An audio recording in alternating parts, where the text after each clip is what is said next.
Hello everybody, my name is Raxef, and as you might have heard, Blizzard has recently released a 3-part audio drama called 1,000 Years of War, which tells the story of Turalyon and Illyria after they were separated from the rest of the Sons of Lothar on Draenor before it shattered into Outland. So in today's video, I'm going to be covering a couple of the key points that I think were pretty interesting in this audio drama. Before I go any further, please know that you do not have to have listened to the audio drama nor read the accompanying transcript. I'm going to be giving a little TLDR in just a few moments and covering the context in terms of the points that I will be talking about.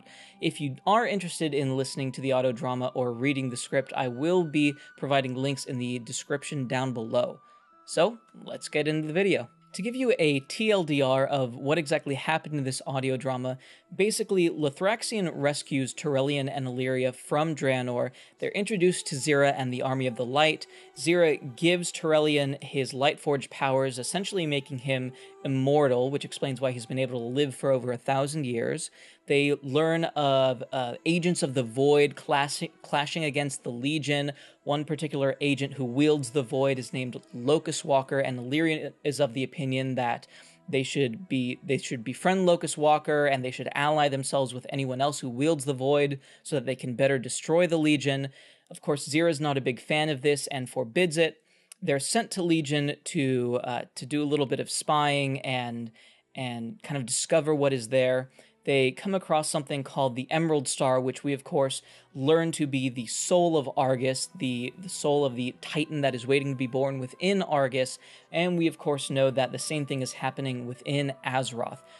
Illyria and Turalyon are separated. However, Illyria comes across the Locus Walker, who teaches her a bit of how to handle the Void and wield the Void.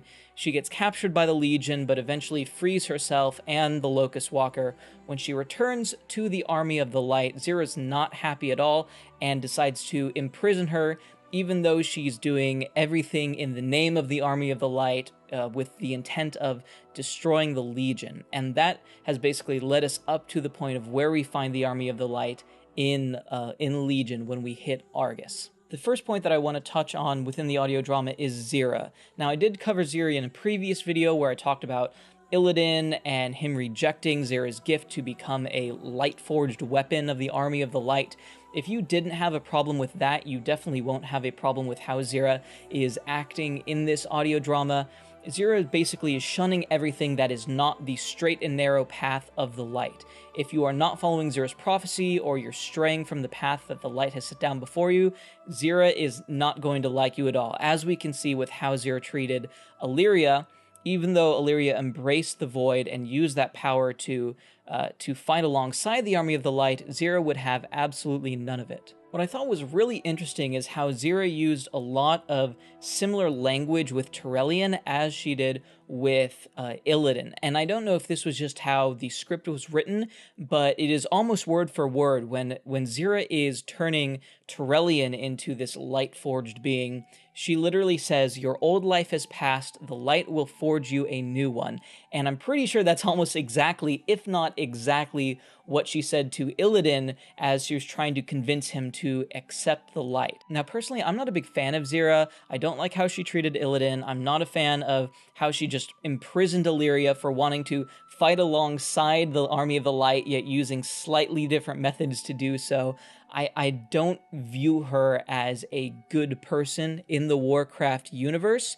I think that what this audio drama is really doing is highlighting, in my opinion, I think that it's highlighting that there is the light and there is the void, but they can both be used to accomplish the same goal, which is not necessarily of evil intent. Illyria was able to embrace the shadow and go against Xe'ra's wishes, but was still able to do exactly what Xe'ra had wanted Illyria to do in the first place, which was to battle demons, destroy the Legion, and fight for the Army of the Light. So Xe'ra's not a huge character in this in terms of the fact that there's going to be a ton of revelations. I just think that it further backs up the fact that Xe'ra has always had this opinion of it's pretty much her way or the highway. You have to be following the light, you have to be following her prophecy and the path that the light is set, or else you could be imprisoned by her because you're not doing things the way that she feels they must be done. Moving on, one of the things that I was most excited about with this audio drama was the fact that we got to learn so much more about Lothraxion. Even though he's not really a major character in the audio drama, we learn a lot about his backstory. We learn that he originally wasn't just a Nathrezim, he was a Nathrezim of the Legion who had visited countless worlds and committed horrible, horrible acts in the name of the Legion, and he was actually able to turn away from the Legion with the help of Xe'ra and become Lightforged, just like Turalyon and just like Illidan would have been. So I think looking at how Lothraxion is now in-game, that would have been a pretty accurate view of what Illidan would have looked like if he had been Lightforged. Lothraxion was described as having these wings and these fangs and claws, yet he's emanating this aura of light that is incredibly powerful. So I think that almost gave us, the players, a glimpse of this was the potential that Illidan could have had, or even a fraction of that potential if he had gone with Xe'ra's plan. So I'm really glad that we got that glimpse of who exactly Lothraxion is. I definitely don't think that he's any sort of double agent for the Legion, particularly given his attitude and his actions throughout all of this audio drama. I think he's just ultimately pictured as this really good person who has more sense of reason to him than one might expect from a staunch harbinger of the light. Of course, this audio drama does expand heavily on what happened to Turalyon while he was separated from the Sons of Lothar. I covered some of the basic points before, but I really want to delve deeper into what exactly it means that he was Lightforged, how his character has developed a little bit. So starting off the bat, I want to talk about his light powers that he got from Xe'ra. Specifically, now that we know that it was Xe'ra who infused him with this light, who caused him to, in her words, cross the threshold of mortality to become an immortal champion of the light, what my biggest concern is now is, since he's received these powers from Xe'ra, and now that Xe'ra has been destroyed by Illidan, does that mean that Turalyon isn't immortal anymore? Does that mean that he's going to be actually losing some of his powers? It is mentioned that since he's had so much time to train with Lothraxion and other members of the Army of the Light, he has gotten more powerful on his own. He's had new weapons forged for him, new armor forged for him that all serve the purpose to enhance his light powers. But with Xe'ra gone, and to show that she was actually a big part of how he embraced the light and received all of his power, does that mean that we're now dealing with a Turalyon in-game who's in a bit of a lessened state of being? Perhaps he's no longer immortal. Perhaps once he completes his mission on Argus and returns to Azeroth, he doesn't actually have that much time left with Eretor. I think that that's something that Blizzard should expand upon. I don't think it would make sense for him to just keep on being immortal, particularly since his source of power in becoming a Lightforged warrior has completely disappeared. And I think that would give it a little bit, just give the relationship that Turalyon has with Illyria and with Eretor just a little bit higher stakes within the story. Other than that, the Turalyon that we see in the audio drama is very similar to the Turalyon that we know of now. He fights very passionately for the light, and the one thing that I thought was surprising was that I would have thought that Turelyon's beliefs in the light would have outshadowed Illyria's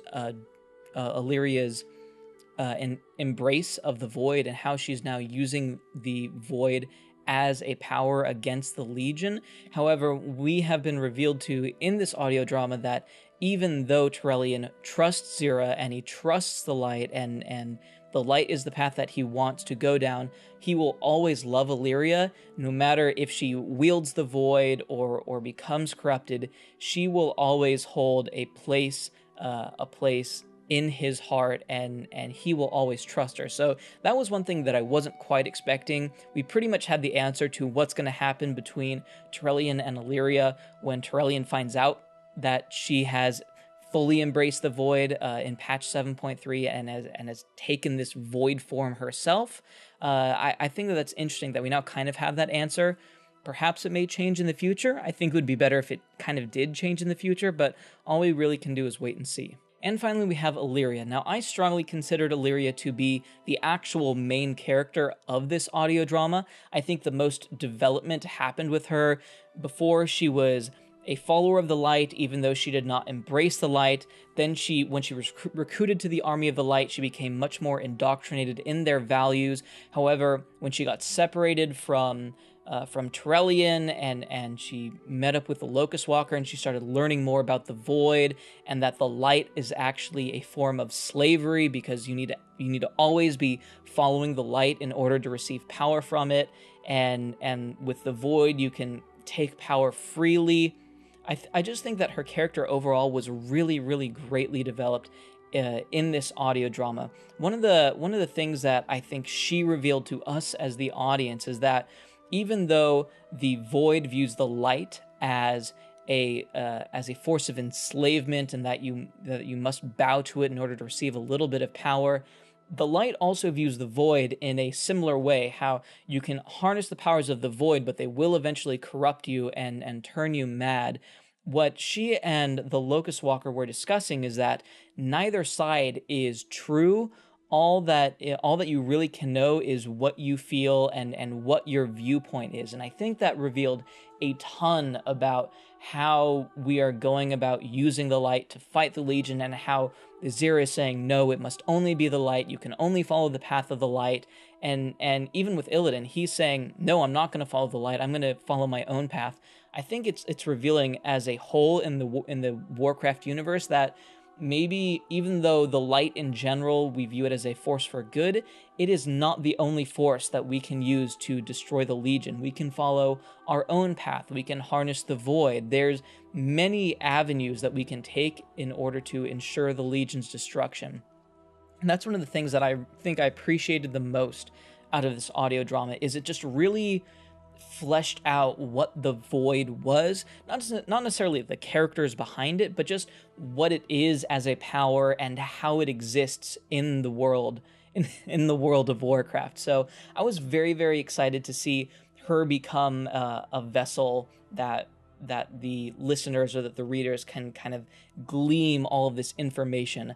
I was really hoping we would get more info on the Locus Walker, as I strongly suspect we're going to see more of him in the future, and I do hope we see more of him in the future. However, all we really got to learn from him was that he's one of very few people who have managed to harness the void without being totally corrupted by its power. So, not much going on there. We do see the beginnings of that teacher-student relationship between Alleria and Locus Walker that gets expanded upon in patch 7.3, but nothing really about what exactly Locus Walker's intentions are. So overall, I really enjoyed 1,000 Years of War. While there was nothing really groundbreaking that was revealed in this audio drama, it helped to put together some pieces of the puzzle, particularly what had been happening between Turalyon and Illyria and Xe'ra and Lothraxion and Locus Walker.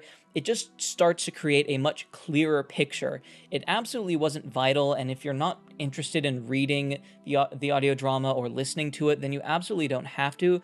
But for those who want to have a much deeper understanding of how the different factions think and what exactly their goals are moving forward in Legion, it's just a very cool resource that Blizzard gave to us to just kind of digest. And I'm sure that since the main focus of 1,000 Years of War was the relationship between Turalyon and Illyria, they even talk a bit about their son Erator and the void and the light and the soul within Argus. All of these elements they touched on. Nothing was like I mentioned groundbreaking, but I think they brought up these topics, all those characters and the soul of Argus that I mentioned before. I think they brought them up because I strongly am suspicious of the fact that it's pointing towards what's going to be happening after we defeat Sargeras, after we defeat the Burning Legion, and then the Void is going to become a much larger player, whether it's on Argus or much more likely back on Azeroth. I think that the Void and the Light and how they coexist with each other and the the prime characters for each faction. You know, Turalion's going to be with the Light, Illyria's going to be with the Void, along with Locus Walker. I think it's just setting the stage preemptively for a much larger conflict beyond the Burning Legion, and I'm very, very excited for that to develop even further. So that's going to do it for today's video. If you liked it, then of course, give it a thumbs up. If you have anything to say, particularly regarding how Xe'ra acted with Turalyon and Alleria and Lothraxion, I'd be really interested to hear your thoughts about whether you're still a fan of Xe'ra or if you're a bit more convinced that Xe'ra perhaps isn't the best person to follow. I'd really, really love to hear your thoughts. I love hearing feedback from the community, particularly in matters regarding this. So let me know in the comment section down below. And if you like my channel, you want to keep up to date with the videos that I'm posting, then of course feel free to subscribe. With that being said, I hope to see you guys in the next video. See you later.